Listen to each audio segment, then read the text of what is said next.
আজকের এই শুভ দিনে এই লোকটা এখান থেকে যত তাড়াতাড়ি চলে যায় ততই মঙ্গল।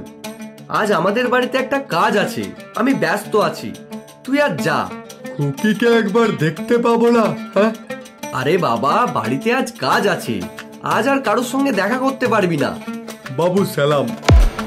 এই বলে রহমত দরজার বাইরে বেরিয়ে গেল। আমার মনে কেমন একটু ব্যথা বোধ হলো। মনে মনে ভাবছি যে তাকে ডাকবো, এমন সময় দেখি সে নিজেই ফিরে আসছে। এই আঙুর আর কিঞ্চিত কিশমিশ বাদাম খুকির জন্য আনিয়াছিলাম, তাকে দিবেন। আপনার বহুত দয়া বাবু, আমার চিরকাল স্মরণে থাকিবে। আমাকে পয়সা দিবেন না বাবু। তোমার যেমন একটি লড়কি আছে, তেমনি দেশে আমারও একটি লড়কি আছে। আমি তাহারই মুখখানি স্মরণ করিয়া তোমার খুকির জন্য কিছু কিছু মেয়া হাতে লইয়া আসি। আমি তো সদা করতে আসি না।